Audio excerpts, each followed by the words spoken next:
Yo en realidad no me inicié estudiando antropología, sino física.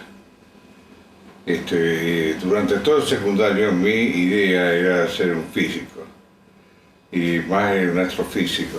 Estando ya en el primer año de exactas,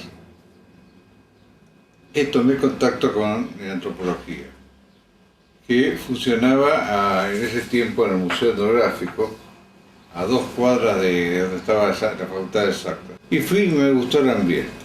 La antropología en ese momento estaba dominada por la figura de Marcelo Bórmida, un brillante antropólogo italiano, Valira, ex Valira fascista, que siempre siguió siendo fascista, pero una personalidad encantadora, magnética, digamos. Y tanto así que yo fui ayudante en los trabajos de campo, etcétera, etcétera, y fui bastante confidente de él. Una personalidad muy complicada, quiero decir, pero muy inteligente, un tipo inteligente.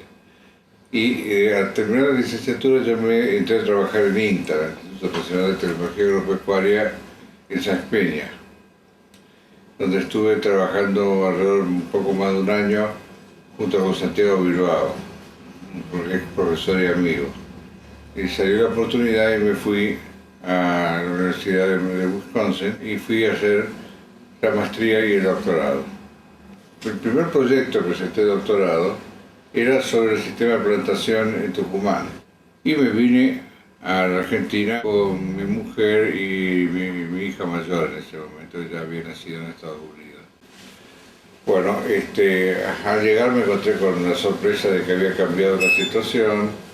Moreira Araujo había decidido irse a Sussex, en Inglaterra. Lo fue reemplazado por un coronel en el Centro de Investigación Social de Tucumán, y esta situación estaba bastante embromada con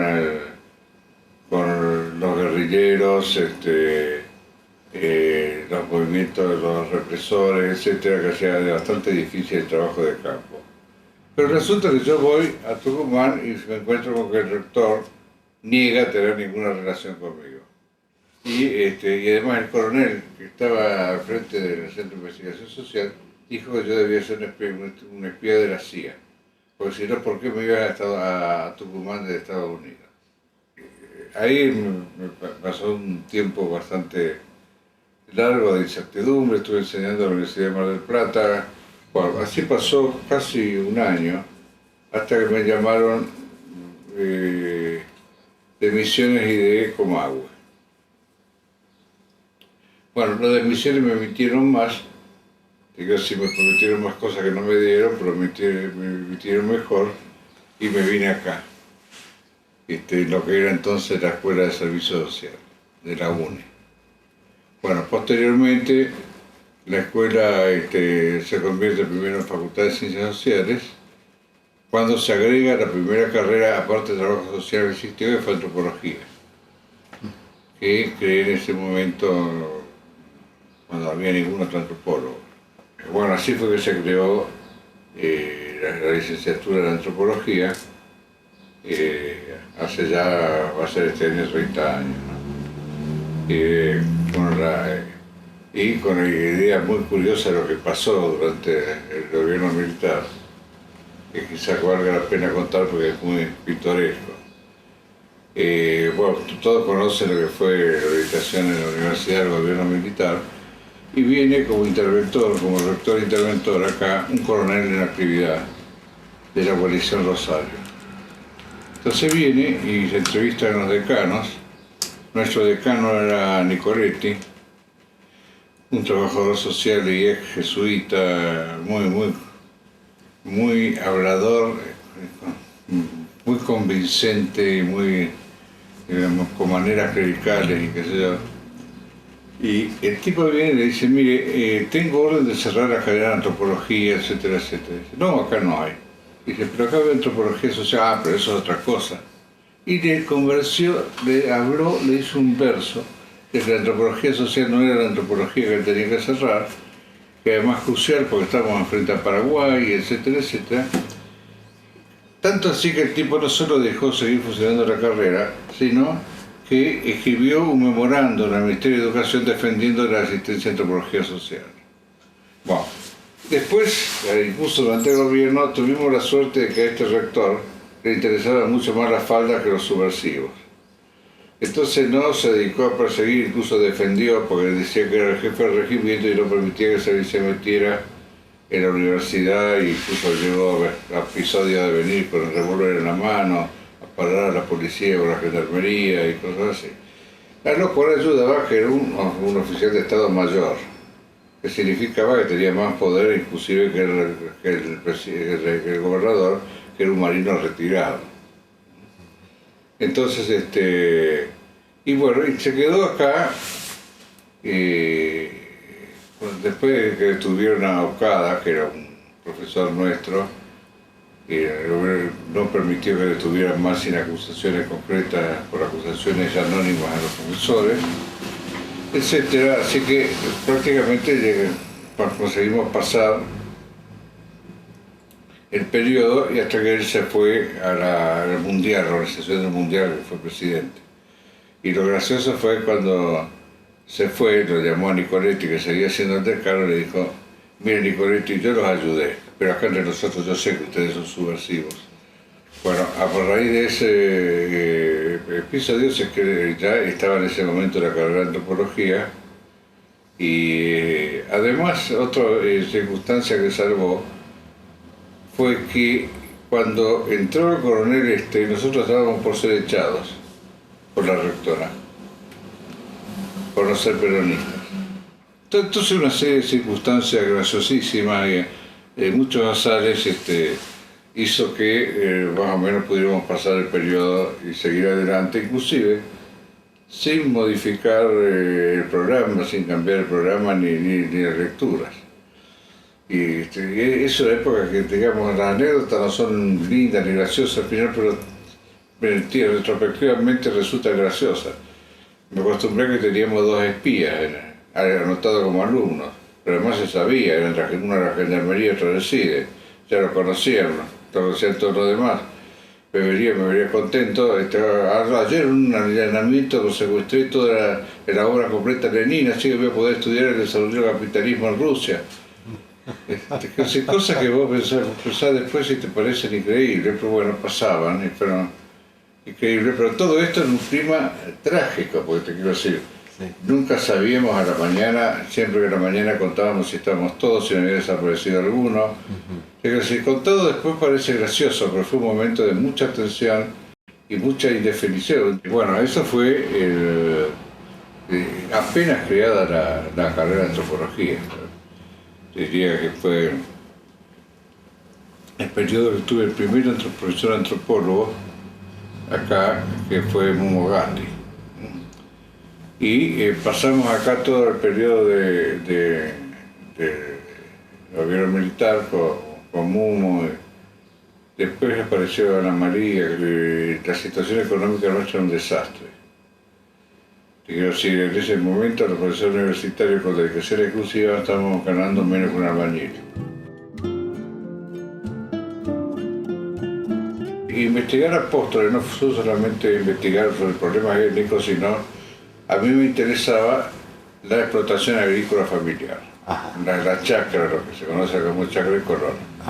Y yo empecé a trabajar, de cierta manera, con las chacras, en ese momento con un estudio de apóstoles. También, la chacra era de polacos y ucranianos, pero lo que mi interés no era solamente los polacos y ucranianos, sino la chacra como institución económica. De hecho, mi minor en Estados Unidos fue en economía. No era en ese tiempo una comunidad de 10 habitantes ni un pequeño grupo tribal, etcétera, sino una ciudad no grande, pero heterogénea, con distintos sectores. Entonces tenés que desarrollar a veces métodos más innovativo de ver, como analizar la guía telefónica, ver la proporción de apellido, de qué origen, etc. Hablar con ciertos sectores, fijarse. Yo creo que la observación es muy importante, tanto más que la entrevista informante, porque el informante da una visión muy subjetiva de las cosas. Les quiero decir, una base muy importante, una fuente muy importante de información es la observación. Lo de Yacyretá también ocurrió como una serendipity, como dicen, la cosa inesperada. Vino a que acá se estaba armando el proyecto y vino una socióloga norteamericana que había contratado el Banco Mundial a ver el proyecto. En ese momento el proyecto lo que estaba haciendo era la villa permanente, no la villa permanente, sino la zona de acampamentos. El primer desplazamiento que hicieron en Ituzaingó de gente que vivía en la zona de acampamento. Y efectivamente me fui, era una mina de carácter muy fuerte, había un ambiente de miedo en Yacyretá cuando nos fuimos, de hecho me dejaron solo en el coche con ella. Bueno, y fuimos a la visita a Ituzaingó, al proyecto, a las primeras casas de localización, y cuando vuelvo,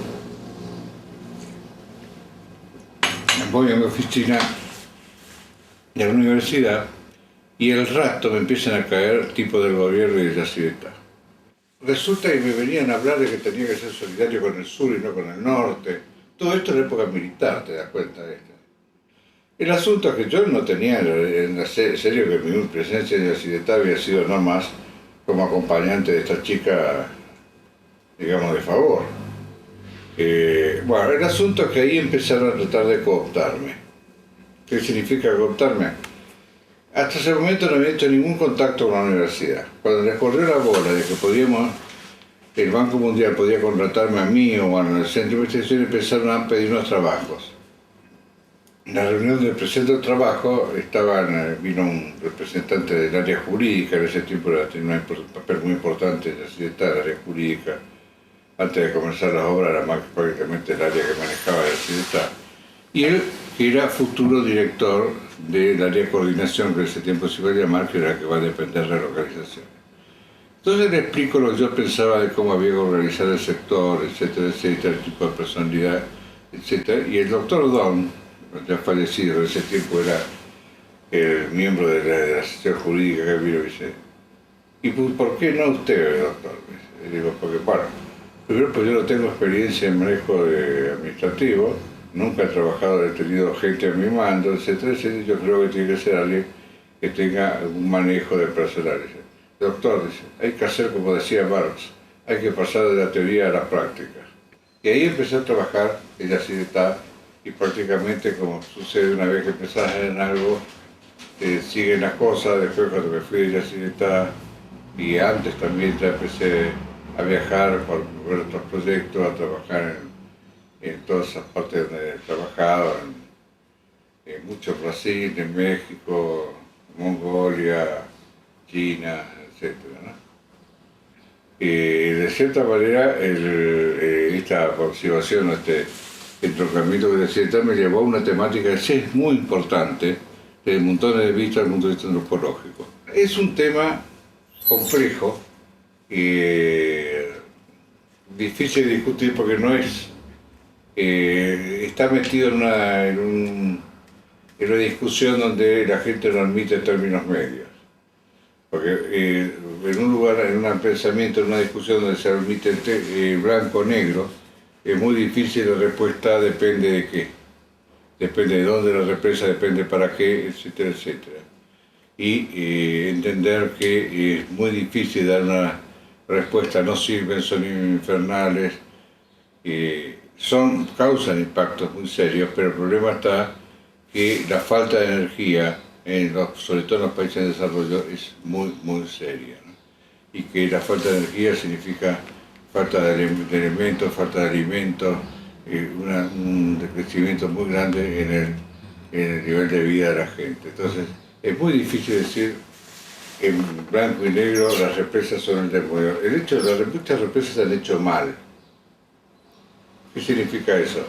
Se han hecho teniendo en cuenta solamente el hecho ingenieril y no el hecho que impactan sobre el medio ambiente y sobre la gente. Hasta el punto de que es notable como el crecimiento de la llamada conciencia ecológica haya hecho que primero tuviera más importancia, debemos decir, los peces que la gente, porque primero surgió la moda ecológica y después recién empezaron a hablar de la gente que era impactada. Evidentemente las represas tienen mucho más impacto de lo que se suponían, impactos deleterios, digo, ¿no?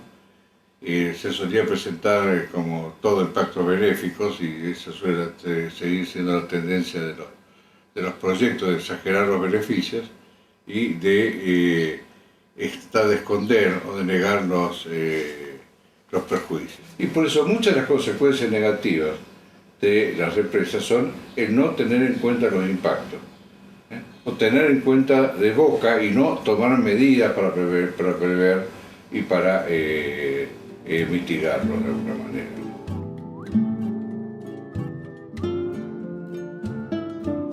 Mi visión de la antropología y mi inclinación de la antropología es a veces un poco diferente a la de mucha gente. Mucha gente se dedica a la antropología atraído por el exotismo, por lo diferente, por lo raro.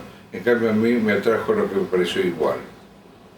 Yo siempre me acuerdo, lo que me impresionó mucho fue leer un libro de fotografías, que tenía fotografías